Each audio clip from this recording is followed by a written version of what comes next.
Carla and Brendan here from Games, Brains and Head-Banging Life, gbhblofficial for short. And it is that time of the year. It is time for our top albums of the year. We're going to do 20 each. So 40 overall, although we're sure to have a ton of doubling up, which if you know us throughout the year and have followed it, you'll probably be able to guess a lot of them. Now, it should be noted, we have narrowed this down from 600 albums reviewed overall. I checked, I counted, I did the maths earlier on, and it's 600 overall. That is the last album that was reviewed with a 2021 date of this year. So, a nice round number, 20 out of 600. Yep, wasn't easy. It wasn't, and as always, I'll preempt that part by saying when it gets to those top sort of 5, 6, maybe even 10, it's all very interchangeable.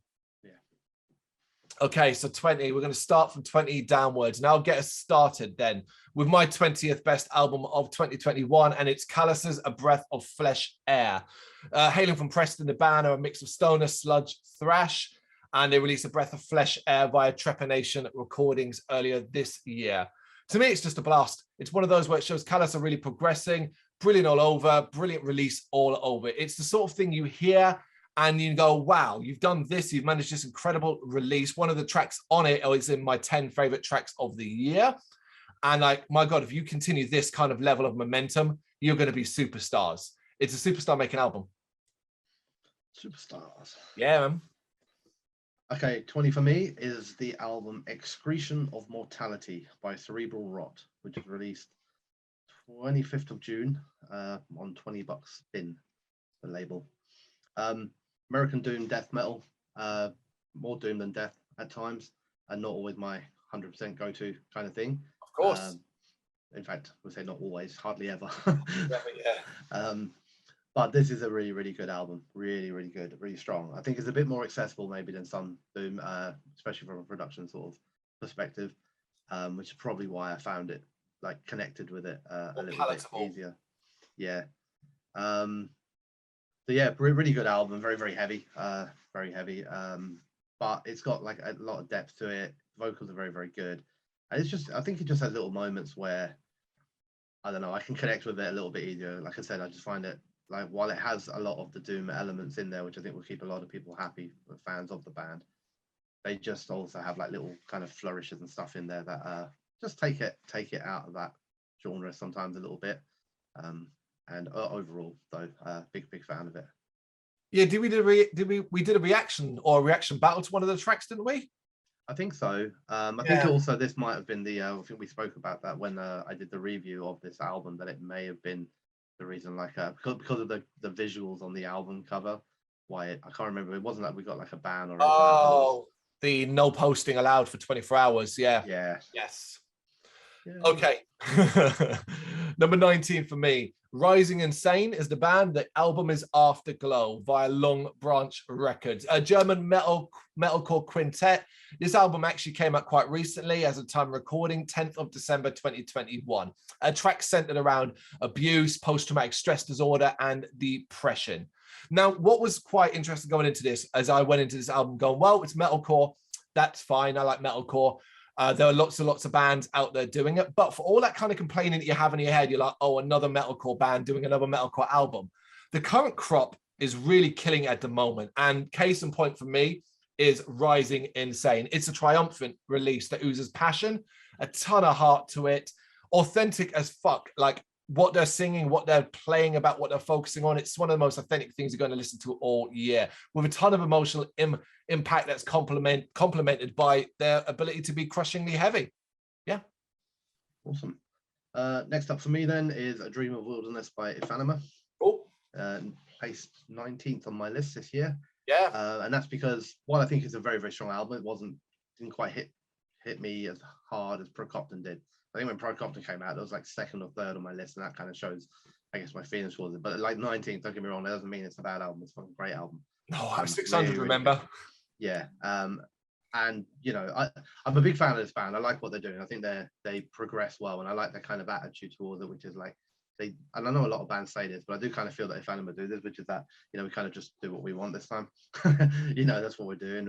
It's like how we feeling today, that's how we're writing. We're not trying to be a specific thing. They obviously have what they are, you know, but clearly within, I don't know, the power mellow death new genre, I guess, power death or something.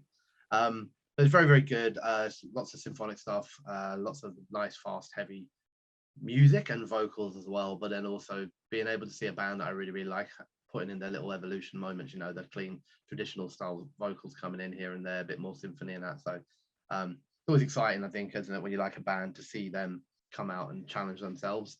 Yeah. You know, rather than just try and go like, hey, Brrraaains was really successful for us, let's just do whatever was on the cutting room floor, you know. So yeah, there you go. Yeah, good shout. And if you want to know a little bit more about that album and the changes and what Ifanima were planning to do, just go listen to the interview. That's on the YouTube channel with them. 18. My 18th choice is probably the wackiest, most unusual, most challenging album you'll listen to all year. It is Breaking the Trauma Bond by Voices, out via Church Road Records. Easily the band's most ambitious release to date. It came out in November 26. This is humongous. And I don't just mean in length, although it is over 70 minutes long. So that is something you can't quite ignore. But the imagination and scope in this record, there's a lot to express, and to call it ambitious, I think underplays what they're actually going for here. It's not conceptual, but it has an overall theme surrounding mental health, looking both inward and outward. So it's much about themselves as it is what they see out in the world. The fracture of the mind, body, and soul. Strong stuff, and their mix of avant-garde, blackened post-metal, and that's narrowing this genre down, like what they are. These are indefinable as a band, I believe. But through that, the myriad of thoughts in a powerful, succinct way. And it's weird that you would see this, like I would describe this album to people as being quite tight and succinct, is because it's 16 fucking tracks long. So you think, well, okay, that's clearly not that tight. But that feeling spreads through you when you realize, at least I did, by the end, that not a single track could have been cut. It's that fucking good. They're aiming high. They've aimed incredibly high with this, and they saw. Incredible release. Awesome. So next up for me then, big name band, Carcass. Oh yeah. Their latest album, Torn Arteries, which came out in September on Nuclear Blast. And obviously, you know, without saying really, everyone knows Carcass has been around a long, long time. I guess you kind of really reach that point maybe in a career where you think like, oh, time to rest back on the laurels. You must have 40, you know, you remasters that you've got to queue up now and start releasing your new versions of your old stuff or your demos or whatever it is. This often seems to happen, but it just seems like Carcass still have plenty to offer, you know. Yeah. A band that have been around a long time, but you know, they're not huge. They're probably never going to be any bigger than they are now, I would say. But they're still very, very good at what they do. And I think Torn Arteries isn't really just a throwback or anything like that. It's got all the things you would want from Carcass. There's no like mad change of direction or anything like that here, but it still shows that the band themselves are willing to evolve a little bit. You know, there's still plenty of groove and little moments in songs where you think like, oh man, you guys are still mixing it with anyone new coming out today. Still got a lot to offer. And I think Torn Arteries is another very, very strong Carcass album. Agreed. I think it's a great album. You're right. Number 17 then. This is by the band Dudes Wens, and it's the album Lich Threes. I'm probably butchering that, but there it is. The band founded in Eindhoven in 2017. They actually kind of turned up in the underground with a demo in 2019, but it's Savart Records who came along, grabbed them for the debut album, and they're a Dutch female black metal duo. So that's an intriguing thing that you don't get in black metal straight away. So hopefully that gains attention in the right way, where it's like, okay, I want to hear what this is because it's unique, different enough. The actual album title translates, I should say, as Fear of Light. It actually came out on the 3rd of December, so it's quite modern. This is just brilliant. It is a hellacious, old school, raw black metal album, but one that also channels bleak emotions and negative thoughts into this level of savagery.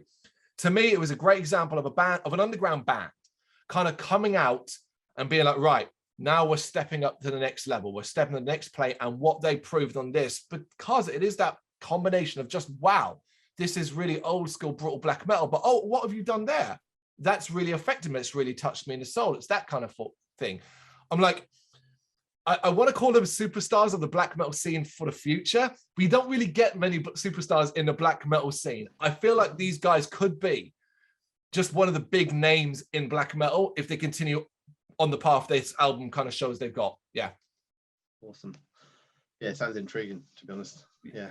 All right, well, my next one up, I remember this one well, and I remember loving the fact that I was proven wrong. And this is a album called A Place to Call Hell by a band called Bastards. And it was self-released, independent Canadian band. I remember they emailed across to our email, and I thought I'd have a crack at it. Yep. I expected to hate this album, and that was because, firstly, it's a debut from a new metalcore band, and I don't mean to be like a dick about metalcore, because there's a lot of great metalcore out there, but also there's a lot of average paint by number metalcore too, and that means that I guess another debut from another metalcore band, I kind of just went into it thinking, oh, here we go again. Yeah. You know, and then there were other things on it that kind of worried me. I was like, oh, you know, it's only 24 minutes long, man. Are you sure this is an album? You know, but it is, and it's 24 minutes long because there aren't very long songs on it, but there are still very many songs. It is a proper album. I was surprised by it in that I loved it. I didn't expect to, and that was even better because I guess I went in there with, it's probably better than I think it is, because I went in with a negative impression and had that reversed, whereas if I'd have probably gone in more neutral, it probably would have been even higher. Yeah. But I thought it was really, really good, man. It's no fucking about. It is short, like 3 sort of minute long songs, you know, 2.5 to 3 minute songs. It's very, very heavy. It has all the metalcore elements you would expect, but just done very, very well. They're a Canadian band, which I guess isn't something that for me that I instantly associate with metalcore. Fair enough. You know, I'm sure there are plenty of metalcore bands coming out of Canada, but you know, you say Canadian metal to me, you know, I'm thinking people like Devin, you know, that sort of stuff. So, but yeah, Bastards really, really kind of grabbed my attention with this. I think it was absolutely phenomenal and probably one of the best examples of all that can be good in metalcore. Awesome to see us both throwing out the props to metalcore while having that view that we know. You're absolutely right what you said at the start, which is we know we could get spectacular music from it, but there's so many out there that are just treading water. Yeah. All right, number 16, and for me this is probably maybe the biggest band I have, one of the bigger bands I have on this top 20, but then I have to remind myself that actually that's not the case in regards to size. Maybe it's because these days they're signed to E1 Entertainment. It is Mastiff with Leave Me the Ashes of the Earth. An album that came with a heady load of expectation. It had been a little while since the previous album, and it felt like we were waiting a long time for this. So it kind of came with expectation, but I think Mastiff knocked it out of the park. And what I think is really cool as well is that they didn't change their sound, the way they are, their miserable heaviness for being signed to a major label. It has been a long wait, but it's 9 tracks of curmudgeonly driven, ill-mannered metal. It's Mastiff about the most cantankerous, but also times the most catchiness, the most unique, the most clever, the most detailed, the nastiest. It is a nasty, nasty album, but it's Mastiff. We love them for it. Okay, so next up for me then, 16th position is the album Something to Remember Me by To Kill Achilles. Wonderful which album. was released way back in February on Rising Empire Records. A band, I guess this probably has been the year, or maybe the back end of last year, where I became aware properly of To Kill Achilles, and I think they're a phenomenal band. I love how raw and true and like emotionally true, like everything sort of comes across on the album. You know, they're very dark and grainy at times. They have plenty of heaviness in there as well. Sometimes it's heaviness more from a weighty kind of emotional feeling than it is necessarily, you know, like speed riffs or anything like that. But I think like the Scottish band, I think they're a phenomenal talent. I really do. Some of their songs, Beautiful Morning, one in particular, I genuinely phenomenal and listen to like at least weekly. You know, I think they're a fantastic band, and yeah, I think it's a great album. I didn't, you know, the reality of it is like February. You know, there's so much good music's come out, man. There's so much, and sometimes like albums that come out earlier in the year can be, they're not forgotten about, but you know, you're listening to different stuff by now. But I still listen to this album regularly. You know, it's stuck with me throughout the whole year. So we do have that problem. Is ultimately, particularly as reviewers, is that we have to move on quickly. So, you know, unless you're creating playlists and listening to regularly in the car, if you've got long drives, you often do end up forgetting about an album. You want more weight to kill Achilles thing, do go check out the interview that was done at the time with the vocalist, but also go read a live review. A couple of us saw them play live only a matter of weeks ago for that experience. That album was played in full. So, yeah. 15th. And I'm going to another modern one. It is Neelix, and it is the album Destination, self-released over on Bandcamp. Neelix is the solo project of guitarist Chris Neal from the post-rock metal band Solars. This album was released on December 10th, and immediately I think it will capture imagination because it's conceptual, an instrumental post-metal rock album that deals with the 5 stages of grief, which was something that super excited me. But I was also aware of Chris Neal's work in solos. I find solos really, really captivating. But for me, this proves Chris is a real master of his craft. This solo album solidifies his talents. And it's simply, for me, the biggest connection with it is how it exemplifies emotional feelings you might have around those 5 stages of grief. It's concise, it's tight, it's got an overture as well. So it's not just 5 tracks, it's 7, I think, in total 6 or 7 with an intro and an outro, that thing, with the 5 detailed. And it's not that it specifically sits in post either. That's very important because that couldn't necessarily work with, say, for example, anger and all that. There are heavier elements, there are softer elements. It's a combination of everything. Destinations by Neelix is my 15th best album of the year. And my 15th best album of the year is the album Revolution by Walkings, which came out on Napalm Records in August. There is a little bit of me being fully aware that this album is just more power metal, but it's power metal like at its best. And while that means that there isn't necessarily anything on this album that anyone would hear who knows power metal and goes, oh, that's unique or anything, it's not particularly. Excuse me. It's quite typical again, I suppose. It's does tales of battles from days gone by and you know, from legend, not necessarily all real life. We're talking like King Arthur style stuff sometimes. And it is a band that I don't know if they ever like actually tried to be a secret, but all the members of the band wear like outfits again from different battles of legend, and they have fake names. You know, there's the Viking and the Tribune, that sort of thing. And when I first listened to it, I don't know if they were meant to be known, but I know that they were ousted like within about 30 minutes of their album, the album being released, especially the vocalist, who the minute, without me even knowing who they were, the very first word of the very first song on the album, I was like, oh, it's the dude from Serenity. Oh. And it's like, and then not long after that, I remember looking online again, and like everyone knew their names now. And now on Wikipedia, Nice try. It didn't just say the Viking, it now said who they were as well. You know, that sort of thing. So, but I don't know if they were ever actually trying to keep it a secret. But I guess in a way, it's a bit of a super group. You know, it's got 4 members on it from other bands and have come together to do this sort of album. I don't know if it's a band that's going to be around for forever or if this was like a bit of a special.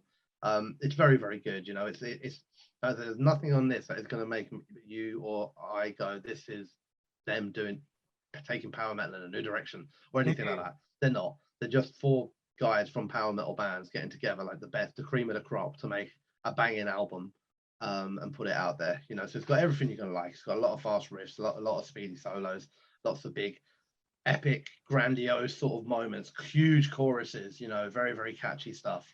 And you come to the end of it, and I'm just with a big smile on your face, and just being like, yeah, that's a fine example of how you do power metal.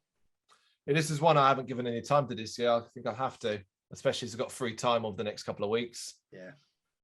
14.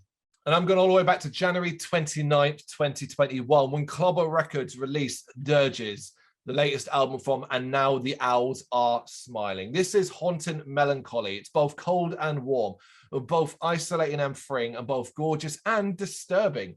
The 8 parts that make up this album can be seen as singular slices of pain, or the whole thing.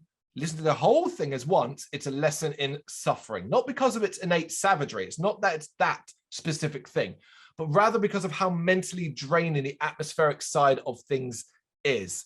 This is one of the best atmospheric black metal albums you're going to hear this year. Yeah. Cool. I'm just struggling to say the name of this one. I always do whenever I try and tell anyone about it. So number 14. I don't know why I struggle, because I'm usually pretty good at pronunciation, but it's just one of the sort of medical terms. So it's like dyspnea. Okay. Or dypnea. It might be a silent S.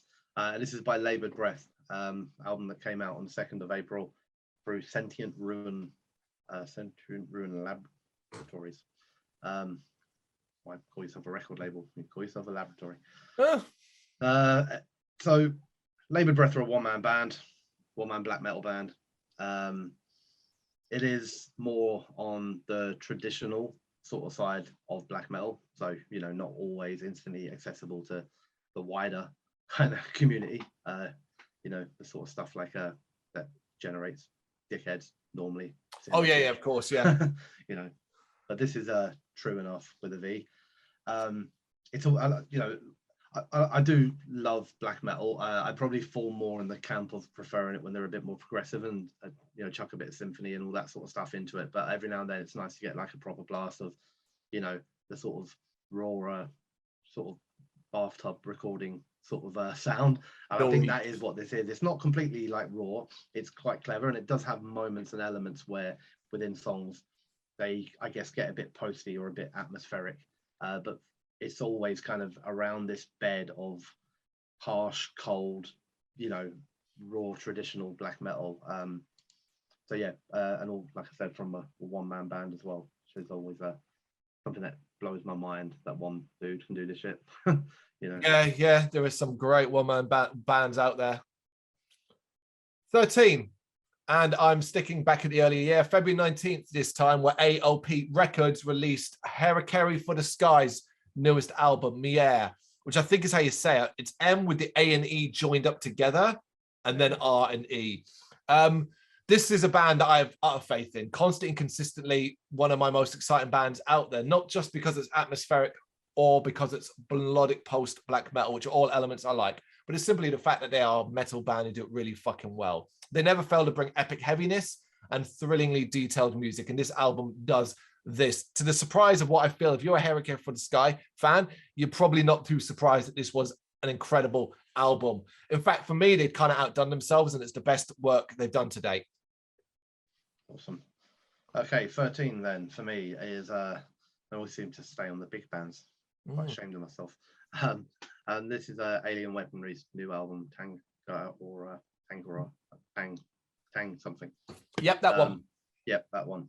Come out September, I think, August, September, somewhere like that. Anyway, and obviously, we all know who Alien Weaponry are. There's of course a lot of hype around them, around their debut too in 2018. We've seen them play live. We know they're very, very good. And I guess potential pressure maybe that they, or at least a judgment would have been coming with this album, where people like, are you as good as the hype is? It's all well and good getting that first one out there, doing a load of great shows, but sophomore album can sometimes be make or break for a lot of bands. Yeah. And it's a phenomenal release. In fact, I actually think it's better than their debut.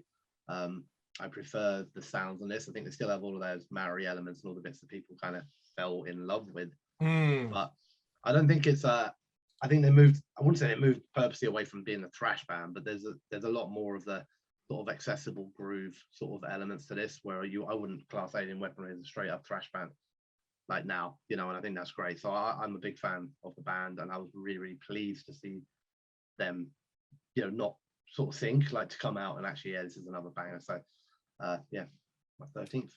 Yeah, great choice. And again, I'm going to keep saying this thing. If you want to know a little bit more about that album and stories behind it, go check out the interview we did with them over on this channel. Number 12, we are going for my first, or well, one of my many one-man bands as well. This is a one-man doom metal band from Santiago in Chile. It is Rise to the Sky with the album Let Me Drown in You, released by GS Productions. Now, this is an artist I actually adore. We basically covered almost all his work on the site, and he's a prolific artist. This one was very interesting, as it's dealing with grief. And we all deal with grief in different ways. Sergio chose to deal with this album, where he honors his late father, while of course staying true to Rise to the Sky's modern, atmospheric, laden doom sound. The loss alone, knowing the story behind it, adds emotional weight to the record. But crucially, bear in mind, like, you're listening to it, you don't know the man, you may not, and of course you don't know his father, and you don't know the relationship. Does that come through in this record? It absolutely does. Expectations were high for me, because up to this point, this artist had always produced music I loved. So while it's not a surprise that it was great as well, it's just one of those where I'm like, oh, thank God it's great again. Thank God you are clearly just so talented. It's stunning, spellbinding, heartfelt, emotive, but also very, very heavy. For me, few bands, at least solo artists, are as good at making you feel as deeply as Rise to the Sky does.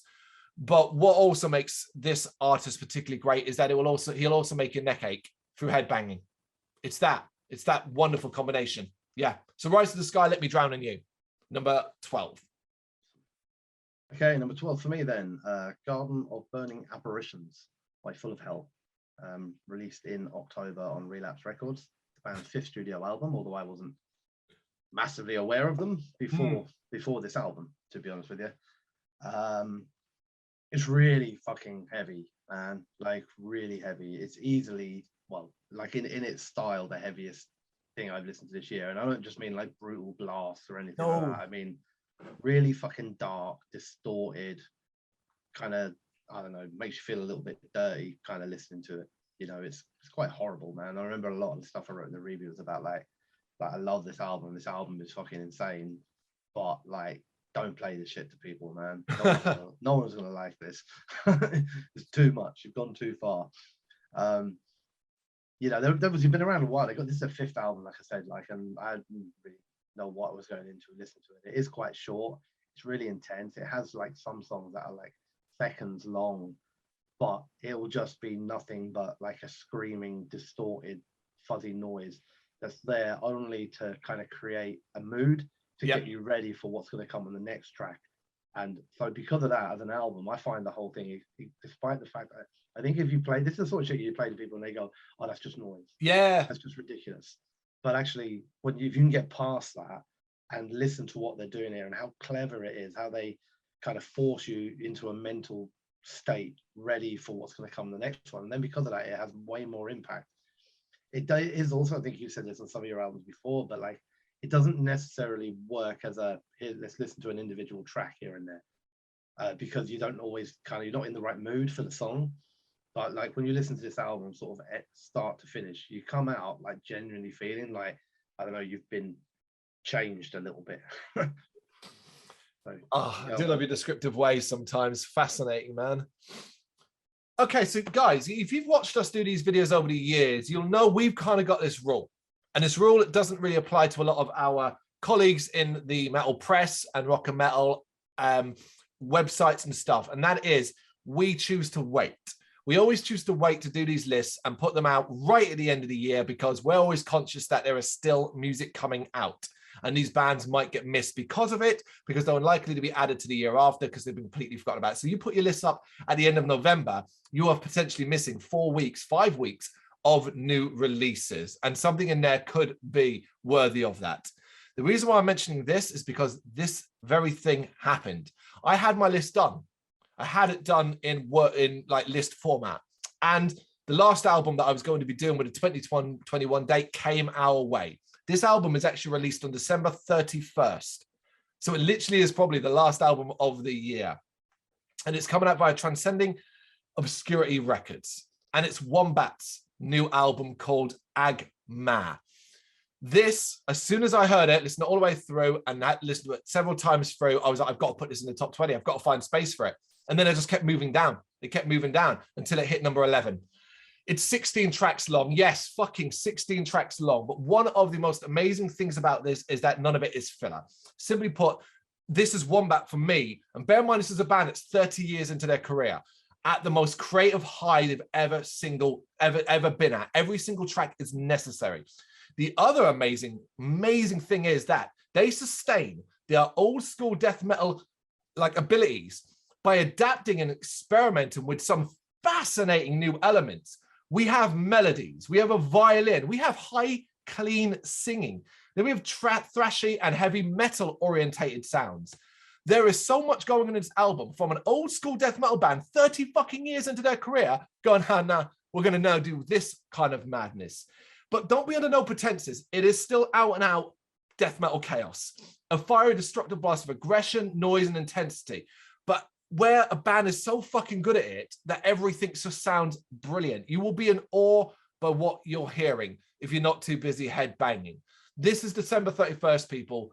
Make sure you do not miss out on this one because of its odd release date. Awesome. Yeah, it's hard to get one in like if it's not coming out to New Year's Eve, man. Yeah. So your list pretty late, wouldn't you? Yes.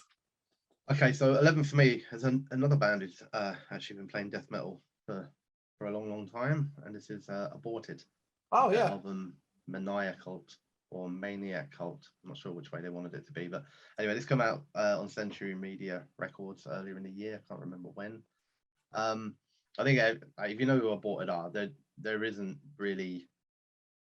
They've obviously evolved a lot over the 20-30 years of their being. Although they are obviously a band, they're always very focused around like the main vocalist who's been the only ever present all the way through.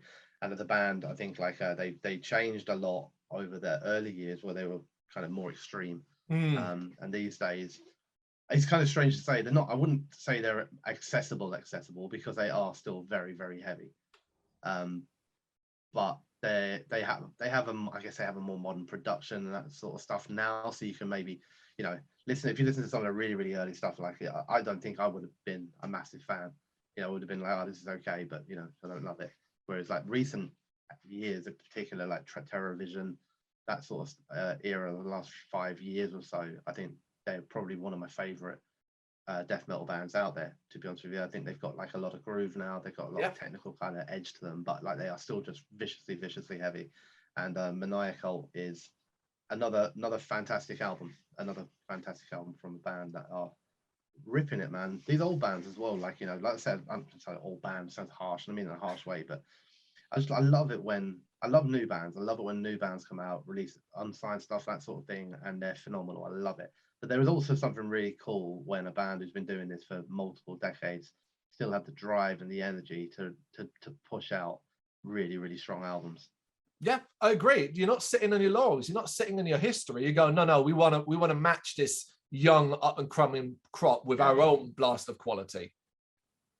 Again, I've got to say it, go check out the interview with Aborted over on the channel, which was done around this time. Not only was it an absolute pleasure and one of those interviews where you end up falling in love more with the band based off that, but it's also one of those rare times when the band artist in question went, oh my God, I like you guys. You've been supporting us for so long. Thank you. At the start. And it was like, whoa, okay, all right, you're Aborted. Don't say that to me. You're Aborted. Okay, we are at the top 10 now, and this is where it's going to get interesting because up to this point, nothing Brendan has said I double up on. None of your albums. Same. So that's where it starts, because I can tell you right now, with my number 10, this is in Brendan's top 10. It will probably be higher up the list, but for me, the 10th best album of the year for me is 3.6.2.4 by Ghosts of Atlantis, released on Black Lion Records. Listen, the symphonic progressive metalers, we've talked your ears off about this band in pretty much every video where we've involved reviewing or talking about best of. So I'm going to keep this really, really tight. This was a band forced on me by Brendan, effectively. I didn't really get the interest at first because symphonic progressive and the members and all that, I'm like, yeah, that's cool and all that. We went to the reactions to it and I saw it. I understood why. But over time, and I guess through Brendan's enthusiasm, I've been won over more. Whereas Brendan was like, oh my God, this is the best band ever. I'm like, yeah, they're really, really good. You know, they're really good. They're about the best. It was that kind of thing, you know? But enthusiasm wins over, and experience, and then understanding it more. But also going, okay, look, I may never have given this album a full listen. I may never had Brendan not been so enthusiastic about it. That makes you go, okay, let me hear what he hears, and hopefully I'll get into it and stuff like that. And that was the case, because one of the things I do love is I do love what I would call fantastical music, and that sense of not just epic, because you can sound big, you can sound grand just by shoving in a ton of symphonic elements. How do you make me feel like that I'm standing on a mountaintop watching and listening to this being played from the sky? Not the band that I play like from the sky, and I'm listening to the crack of thunder and that's a drum, or that lightning strike is a particularly strong riff and stuff like that. That's what I get from Ghost of Atlantis. But I also get this incredible, not history, because of course not, it's fantastical, but that element where you're like, okay, we're dealing with these different ideas and stuff like that, and fantasy-based stuff, but it's not Harry Potter, it's not fucking Discworld, it's not that stuff, it's not, dare I say, like more child-oriented stuff. It's still more like, okay, this is stuff that people out there believe is true almost to a degree, but it's ultimately an album that is pure size. Like, amazingly, it's what, 8 tracks long, Yet it still feels like I forget that. I'm like, oh yeah, I forget this is, in my head, I'm like, it's 15 tracks long. It's not, it's 8, which is actually quite tight and concise. It just happens to be every single fucking track has this grand sound to it. It's a band you won me over. It was always going to be in the top 20. The issue was always going to be where. So 10 was where I put it. Well, they may well feature in my list.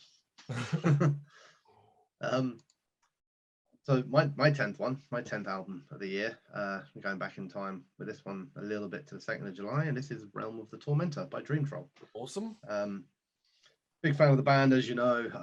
Another band champion quite a bit, and I really, really love them. I think they're a phenomenal band, you know, size and scale, unsigned and that, but just fucking great fun.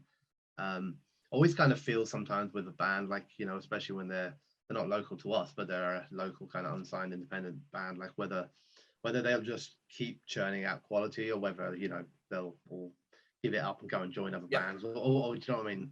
And Dreamtrop just seem to just keep on kind of marching forward, and got quite a few releases like behind them now, and probably deserve, I don't know, to be taken a bit more seriously than they are sometimes. I think they're a very, very top quality band. I think Realm of the Tormentor, it's just another great example of what they're doing. To be honest with you, it's very traditional sounding, but not old.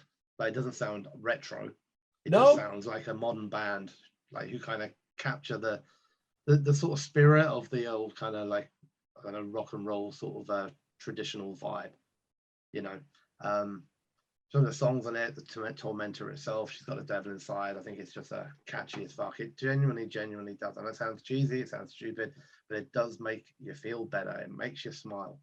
You know, they've captured like the spirit and energy of maybe days gone by, and are, to me, the best at displaying back that kind of high spirits, happy, you know, enthusiastic, energetic rock and roll sort of sound.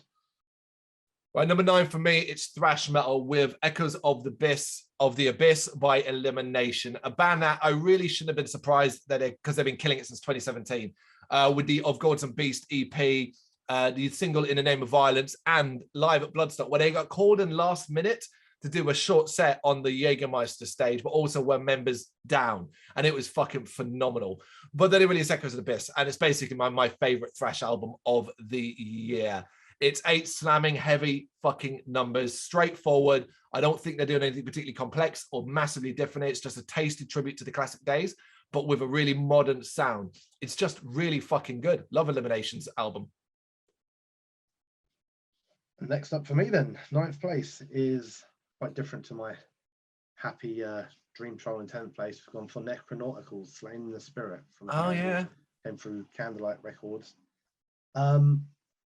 A band, like, it took me a little bit of time to get into this album, and actually I've become more of it really only actually made it into my list in the last 2 months, really, last month or so, where I think I can't remember why. I think I was like listening to stuff on shuffle or whatever, and a track or two came on, and you know, I rightfully played them through, and then I don't know, it just kind of clicked. I was like, oh, this is fucking great, and then I need to go back and listen to this album properly, which I did, and I think it's just fantastic. It's great black metal. Is dark and heavy and, you know, intense, but brilliant. Yeah, so that's really all I've got. Yeah, incredible. Also really great band live. Go see them. And again, interviews. Basically interviews everywhere. Number 8 for me, Doam from World Fluster, released by ALP Records. This is, as always, emotional, profound, naturalistic, from the German black metalers, released September 24th of this year. For me, there are a few bands capable of crafting such deep and meaningful melodious music while staying rooted in the core of black metal. It can be incredibly raw, incredibly harsh to the ears. For me, few bands are capable of transporting you to the wild and wondrous places that they exist in, filled with natural beauty and a sense of belonging. There are few bands, simply put, quite like World Fluster. And this album proves to me, or continues to prove, just why I love them so much and why they're so beloved. It's a stunning album.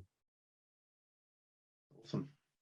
Yeah, awesome as well that we haven't yet had a single double up. Amazing, isn't it? Long the scene is, man.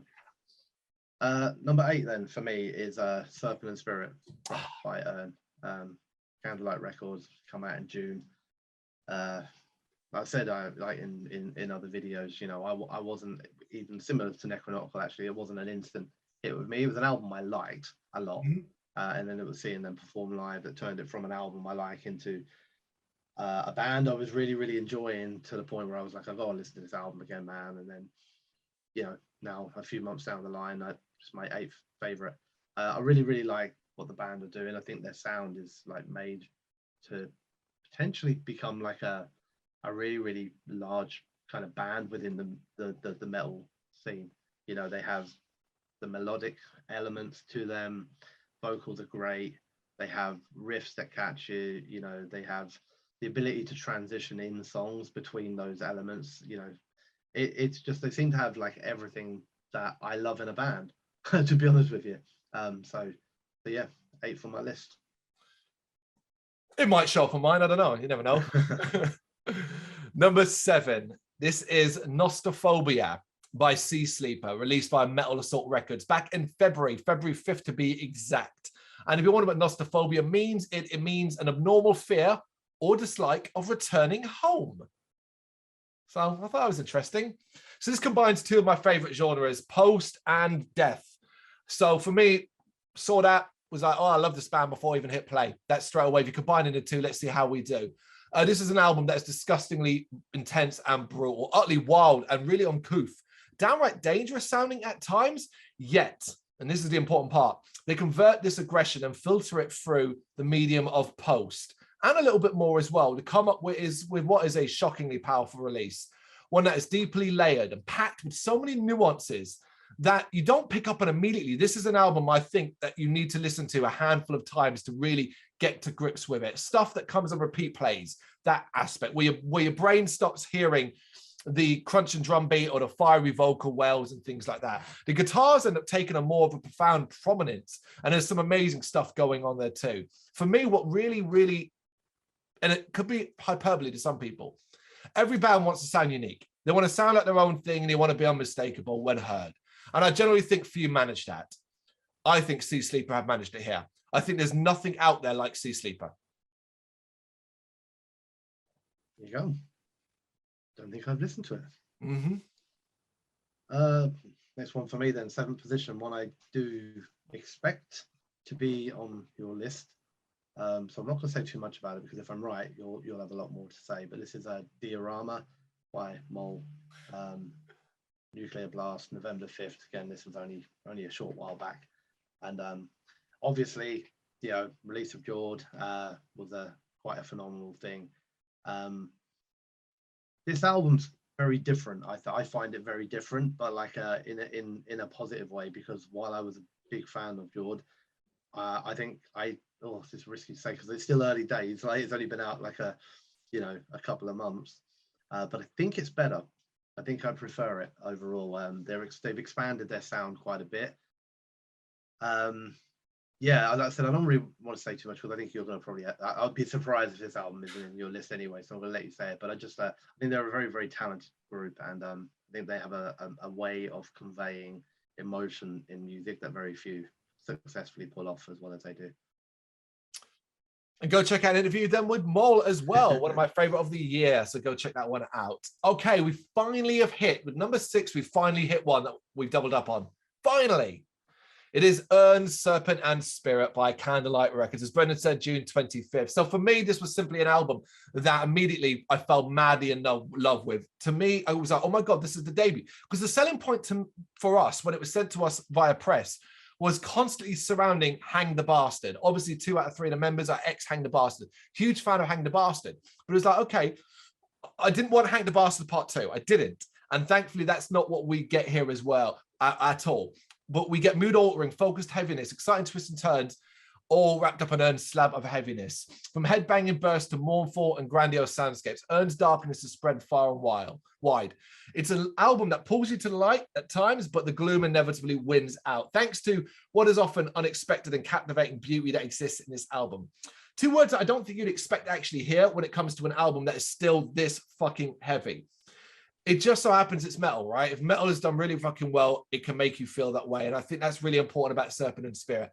I echo what you said. It feels like this has got made enough of a splash, enough of a landing, that provided Ern can capitalize on it and move on and continue to play live and get it out there, that this could be the start of something very, very special for this band. After showing this album, the reason why it's my 6th, even though, again, like I said, there's so much interchangeable, I initially was like, can I really put this as 6th? This has got to be higher, right? But it's simply like, it's still a phenomenal release. You're talking about 6 out of 600 best of the year of what we reviewed. You know, that's not including things I've listened to that have not been reviewed. So like, yeah, Serpent and Spirit, there's my position for it. Yeah, strong album. Mm-hmm. Number 6 for me is, I had to get a Meladeth one in here somewhere, didn't I? This is The Nightmare of Being, At the Gates, Century Media Records. I think this come out in July, early July, might be late June, it's around that time anyway. And obviously At the Gates have been around for a long time as a name, but not necessarily always active in that time. It's kind of sometimes deceptive, really.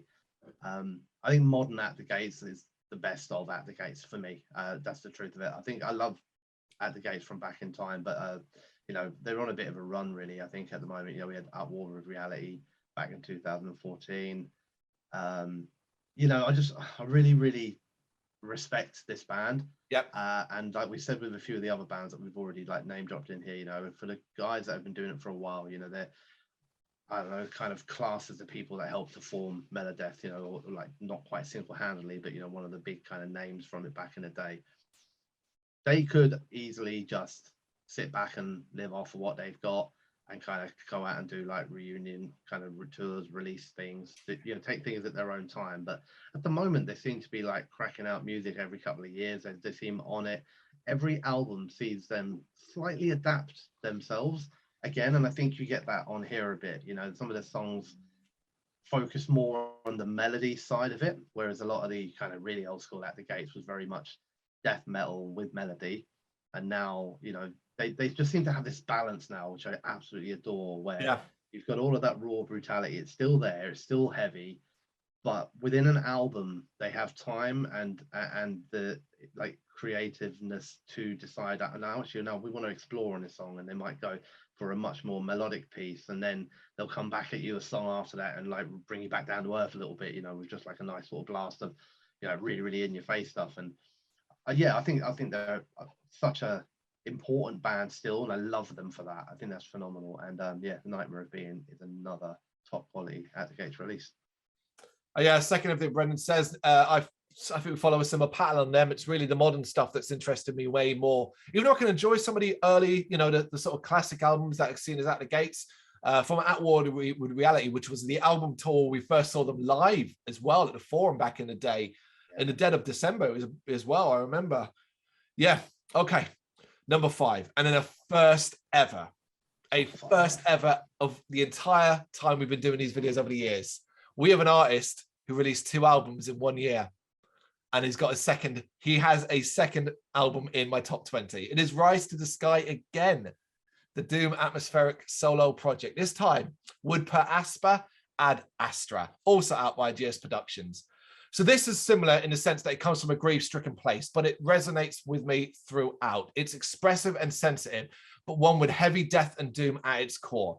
It's what he does where he twists melody around those heavier elements with such ease that I'm consistently and constantly wrong-footed, but in a brilliant way where I just sit there and I've got my mouth open all the way through going, what the fuck are you doing? It leaves you with a maelstrom of feelings, with turbulent depths, haunting power, and impressive weightiness.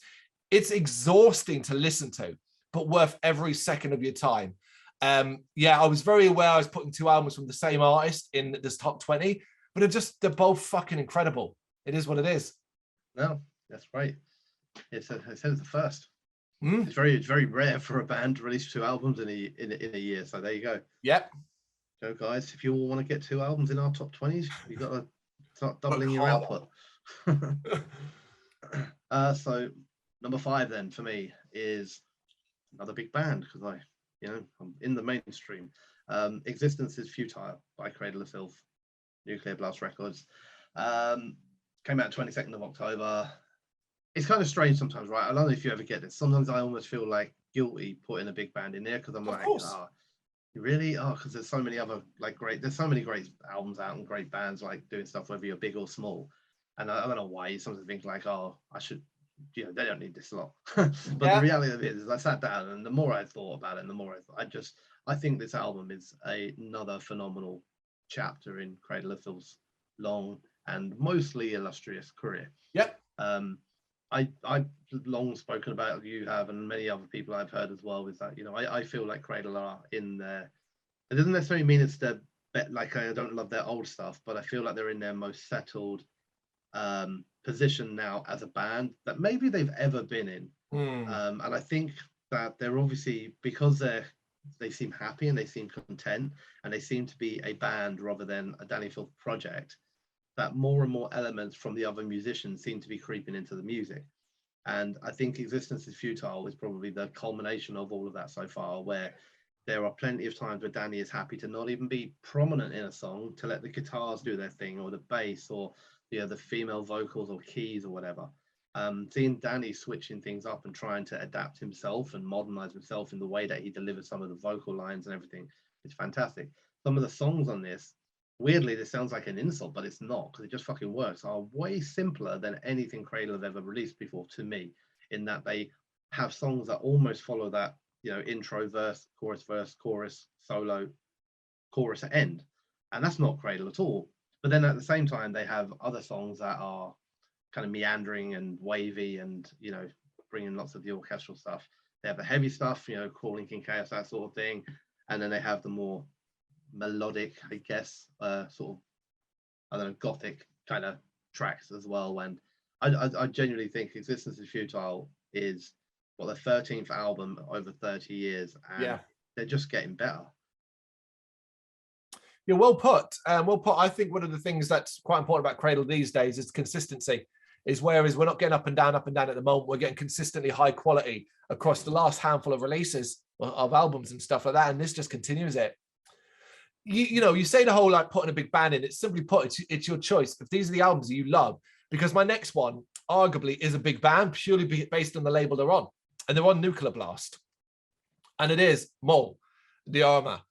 And this was a really difficult one for me because I'm very aware that Yord was my #1 album when that was released, but I just couldn't put this one in #1. I couldn't, because there were 3 better albums, but it was always going to be fucking high, because one of the biggest things for this album, Diorama, that really, really was important to me was that it did what it needed to do, which is that after so long and how spectacular Yord was and how much I love that album, that it seemed impossible that any kind of follow-up could ever live up to that. But I'm not entirely sure yet, but the consistency across this album is stronger than Yord. That it might be better than Yord overall. Yeah. Because Yord had a couple of tracks on it where I'm like, they're not as good as, like, the best of Yord is the best of Mole, but the worst of Yord, everything Diorama is doing better on that. It is still them. It's got that black gaze sound. It's all about being as heavy and emotionally captivating as always. But this is expansive as well. This is trying new ideas. This has some clever things going on, things that take you by surprise. I remember Photophobic, the first single, and the initial opening melody out, which I absolutely adore. And then the kick in, and it's like, okay, this is Mole. This is what I love. And then there's that instant, that chuggy deep bit. And I'm like, okay, that's a little bit different. And then that track later on has clean singing. And you're like, oh my God. And that's a good track on the album, not the best track on the album. This is, I don't know, a confident Mole, a Mole that seems to kind of really be like, right, look, we are what we are, and we love that, but we also want to be able to try these ideas out. And it all works for me. So for me, Diorama is just, it's a triumph of what, and further proof that where I was screaming about how brilliant Yord was, and then eventually everybody seems to agree, eventually, now they're like, okay, no, we get it. Yeah, all right, yeah, Mole are one of the most exciting bands in the world at the moment. So yeah, #4, Diorama. Right then, #4. So I'll have to say the English version of this because I don't speak Russian. Okay. So this is the album In a Garland of Wax. Yeah. By the band Sferna Linea It was released via Carcass, Music, and Brrraaains. Just keep throwing all the hard to fucking say things at me. So this is a Russian black metal band. This is their debut album. Very, very impactful album on me. The album itself is actually titled in Russian and then has an English translation in brackets. Yep. Alongside it. Released 1st of October. Progressive project, I guess, as sorts, from a place called Voronezh in Russia. It is a concept, I guess. It's kind of a concept in that it is based on the lyrics of a poet called Boris Pavlovsky, who was an exiled poet who was outspoken against people in Russia in power, which wasn't welcome. Of course. I still think it's not welcome, but there you go. And musically, it is black metal, but it is the progressive side of it. You know, it is atmospheric. It uses the poet's words and poems in songs. We're talking long switching songs, you know, so times it kind of can get into almost the gaze sort of territory, and at times it kind of drops back into, let's just have like a little 30-second bit of traditional sounding blasting, you know, blackness. It is very, very beautiful at times, very bleak. It isn't necessarily the sort of album like this genre, I suppose, it's meant to affect you in a positive way. It's portraying a horrible event, you know, at the end of the day. And I think it's absolutely beautiful and just really, I don't know, really impactful, man. Like a lot of despair, a lot of darkness kind of comes through in it. I think the band do a phenomenal job putting that across. And it's a debut as well, which is just, it doesn't sound like a debut. It sometimes does in terms of production quality, but again, that's okay in this style. You know, if you try and release a power metal album and you lose your production values a little bit, that it doesn't work. But in black metal in particular, sometimes that just adds another element to it, the fact that it does sound raw. So yeah, my 4th favorite album of this year. Right, we're into the top 3 then, and I'm going to April 2nd, 2021. This album is out via Cursed Monk Records. Psychedelic Drone Doom Mastermind. It's the Mountain Kings, The Smell of Stars and Vomit 2.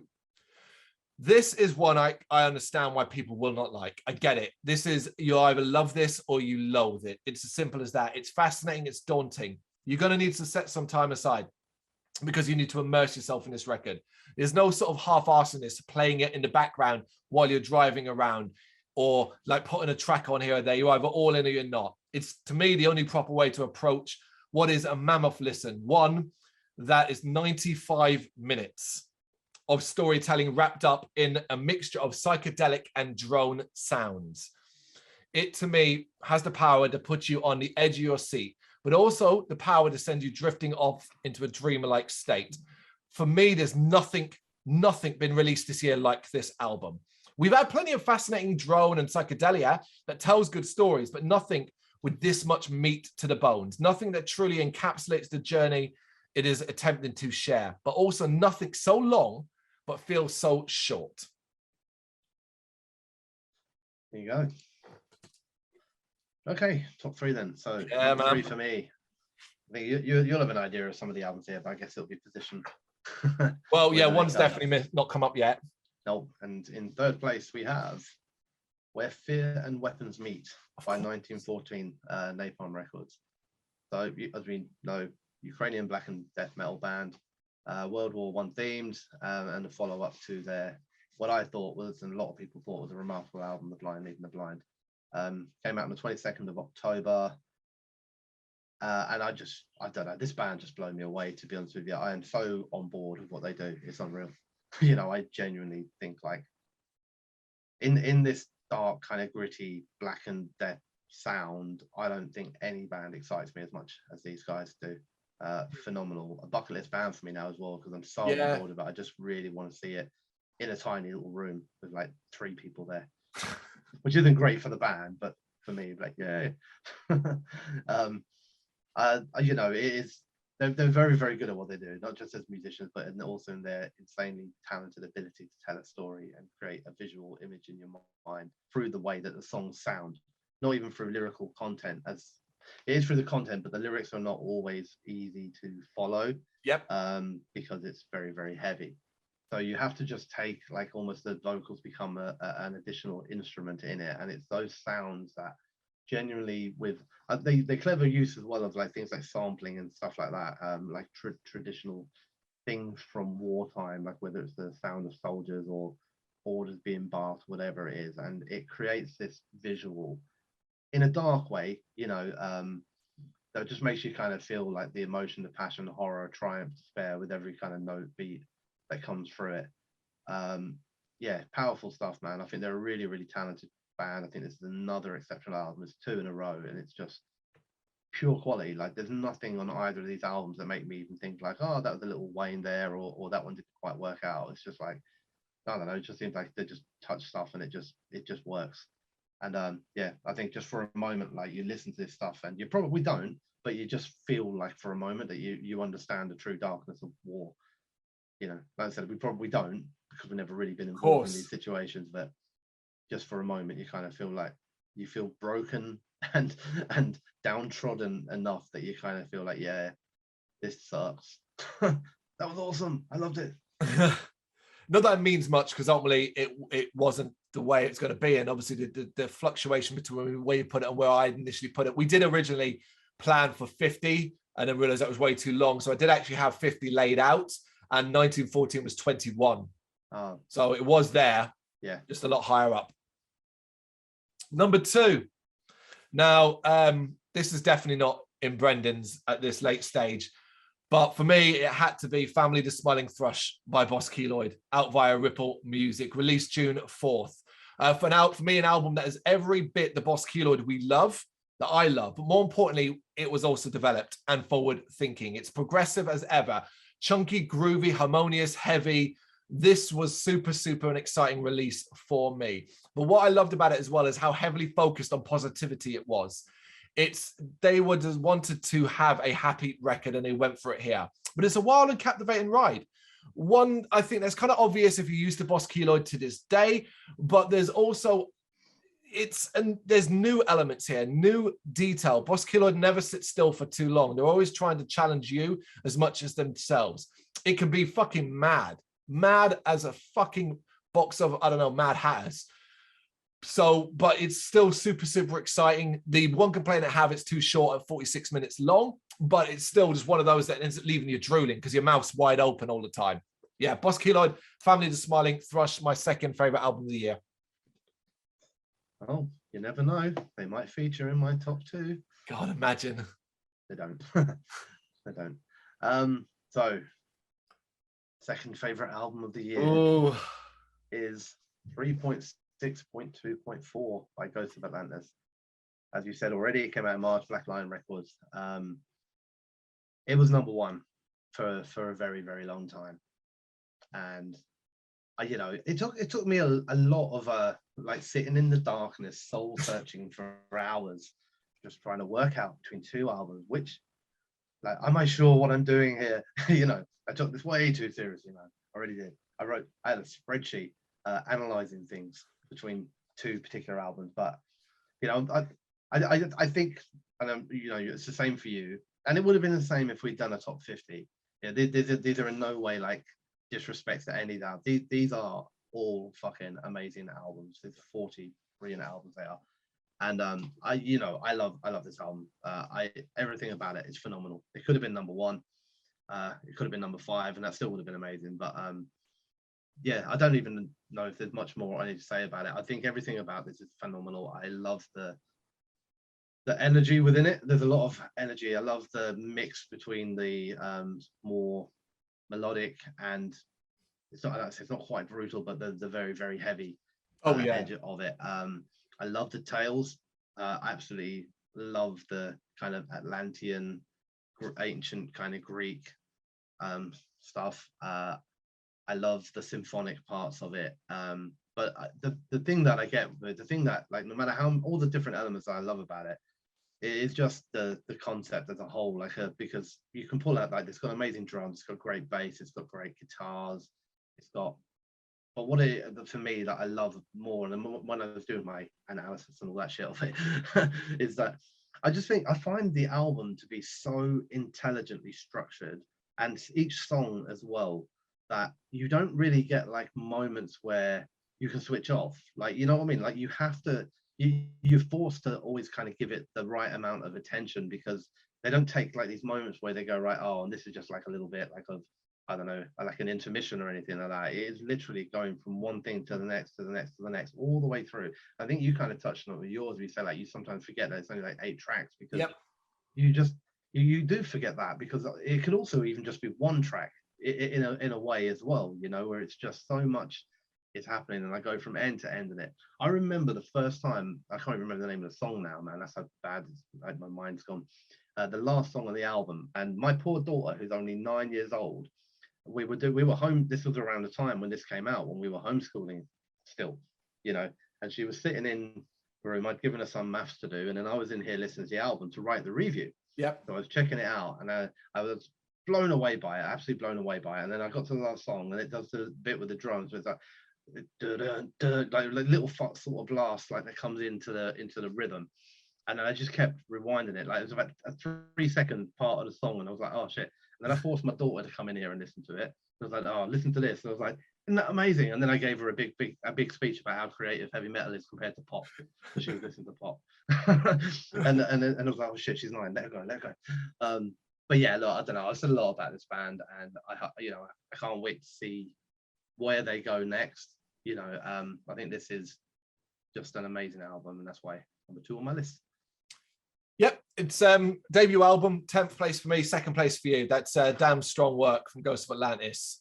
Which brings us to number 1 then. Okay, so my number 1 is, I don't know, I don't think anybody could have predicted it. Maybe you could have based off another video we did about 10 tracks of the year. It is Kill Your Servants Quietly by Old Man Wizard, self-release. So this is the 3rd and final studio album from the progressive heavy rock band. And if you're going to go fucking out, what a way to go out. So they leave the musical world on a high. It's as simple as that. And it probably is the best thing they've done to date. It's admirable, surprising to see them almost call it a day when they're creating music this fucking good. It's like, really? You're going to end now? You're this good and you're going to say no more? The thing about this album is its variety is the spice of life, and this album is brimming over with it. It's so much fun. It's constantly stimulating. It's an album you just don't want to end, because obviously it means you'll never hear new music from this band again, in theory. You know, I always use that word loosely because you never know what happens in a decade's time. However, the reason why this ended up being my number 1 is not just because I absolutely adore every moment of it. It's simply the impact it had on me. It was the one album this year where I've listened to all the way through and got it, and completely been in tune with this band declaring this as their finale. It feels it from beginning to end. It ends in a way that is simply tear-jerking, of just like, wow, this is actually it. And this is how you chose to end it. And you knew what you were doing. You knew every single stage of the way. It's a celebration of Old Man Wizard's work today. It's not that it's downbeat. It's not that it's trying to make you get upset and be like, sorry, we're off. It is sitting with some friends, having a drink together, and it ending in a, all right, man, I'll see you around. That, rather than like crying about it and hugging because it's a funeral. It's not that. It's not. It's such a positive feeling it leaves you with. And I'm just stunned. I just couldn't, I've never had an album that from beginning to end, I've felt this in tune with a band. And I wasn't even a fan or particularly that aware of these guys before this. And it's like, oh, great. Now I come in when you're fucking off. Cheers, lads. Yeah, but stunned. The very first one I wrote was this. I went 1, boom. And then it was like, well, is anything going to knock it off? Let's see. Didn't happen. And for me, I'm going to do something actually. Sorry, one last thing. No, I did say that the gaps between these albums are minuscule in that they could have easily swapped out easy. That applies to 2 to 20. Does not apply to 1. Nothing touches this. This was 1. Oh, you like that album? I do. It's a shame. You're all right though, and it's a shame, and it's become like such a fan of an album, and then know that usually means that the band then goes on your bucket list, doesn't it? But yep, you know, unless you get lucky in a few years and you know they come back. But okay, number 1 then. Number 1 for me, and this is, I don't know, maybe not a surprise. Based again off some of our other videos, but the album is Deceiver by Chemist. released on Nuclear Blast Records on the 19th of November. And that's why I said with the previous one that Ghost of Atlantis was sitting in this #1 position all the way up until about the 20th of November. So I'm very sorry about that. Blame Chemist. So it's a 4 full-length studio album. I genuinely believe Chemist are one of the most talented bands metal has within any of its genres today. I love Desolation, which was their previous full length a few years back now. I think 4 years ago maybe. Even though it was that long ago, it's still probably one of my absolute favorite records that I still listen to. And when I say this is a big statement, but I mean it, not just of this era, I mean of all time. Yeah. I think Desolation is one of the greatest metal albums of all time. Bit of EP in the middle called Doomed Heavy Metal, which bridged a bit of a gap, and I thought that was fucking phenomenal too. And I just think that they have like a bit of a Midas touch with me, you know, like finding that perfect balance between clean, thought-provoking emotion and dark, soul-crushing heaviness. I think their songwriting talent is on another level, and they're just one of the greatest talents we have. And I think Deceiver for me is perfection as an album. There's nothing on this album I would change, not a single thing, not a note, other than that fucking annoying House of Cadmus drum bit that I can't quite get, but that's just because it annoys me. I think the way the songs are laid out, the length of the album, just everything about it is absolutely perfect. The pacing, passion that pours out of every second of every single song, it connects with me in a way that surprises me, because as we all know, I don't like doom. And I know Chemists are a more traditional style of it, you know, when this isn't heavily distorted, sludgy sort of sounds. This is, I guess, a bit more traditional. Everything that they do, I don't know, I find myself, I get lost in every single song. I'm completely unaware of my surroundings or time passing. You know, I listen to a song like House of Cadmus or, you know, The Astral Road, and you know, I think you're talking like sometimes 8-9 minute long tracks, and I don't even notice where I am. I mean, this shit is dangerous to drive along to. Like, it really is. I have to like snap myself out and become more aware. Just close your eyes and kind of let it wash over you. You know, I was trying to work out favorite tracks before, and it was so hard. We did the video on it, and I just it could be any of them at all. You know, I don't know. I guess for me, this is a even more special album in a way, because I have so much love for Desolation but Desolation was a surprise to me, because I don't think I meant to like it. Right. Like when I look at the styles of music that I like, and you know, I'm very much love my mellow death, and then I love my symphonic kind of black and that sort of stuff. And I'm not always on board. I don't dislike doom or any of that sort of stuff. And I think Chemist have kind of surpassed that a little bit with Deceiver, where to call it just like they're not really a doom band, I don't think, anymore. You know, they have elements of doom in there. They have grooves. They have a kind of sometimes a more mainstreamish sound, to be honest with you, a bit more commercial. But you know, in the fact that you've got an 8.5 minute long song that's twisting and turning over the way in which the mainstream doesn't like, you know, so you know, I know that they've changed, and like it seems that whatever they changed, it's almost like if I had to sit down and go, oh, I really like you guys, but I wish you did this, and then they just do the next album and go, oh, like we heard what Brendan said. We're now we're writing the perfect music for Brendan. And for me, Desolation was absolute perfection.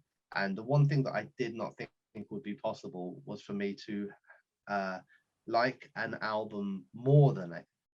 And I do think Deceiver is better than Desolation. It's a thing that I did not think was possible. I think Chemist, for me, surpassed perfection. I didn't think you could do that.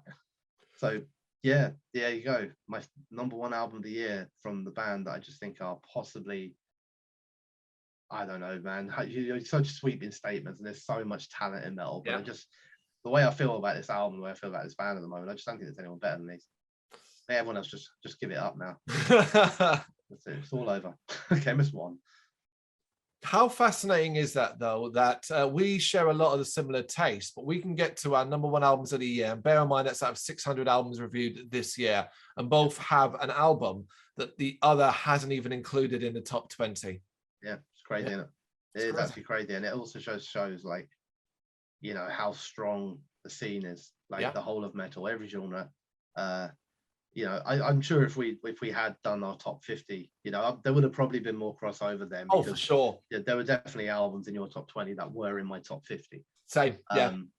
But I still think that we probably would have come out of this with 35-ish completely unique records between us. So yeah, we did 40 albums there, and it's like what, 36 unique albums, I think.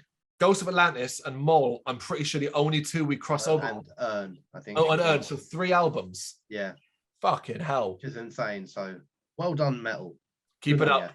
We look forward to seeing what you got in 2022. All right, folks, that's it. There are our albums of the year. You want to drop yours in the comments or tell us how we're right or wrong or stupid for putting whatever we did at number 1 or number 15 or number 20. You know what to do. Thank you very much for watching. You can check us out on gbhbl.com as well as on Facebook, Instagram, Twitter and Tumblr. Go to Patreon to help us out over there. That's patreon.com/gbhbl, as well as Big Cartel, where you can find some of our merchandise. We have a podcast running on SoundCloud and Apple Podcasts. And of course, if you like this video, do us a favor, hit the subscribe button and help the channel grow.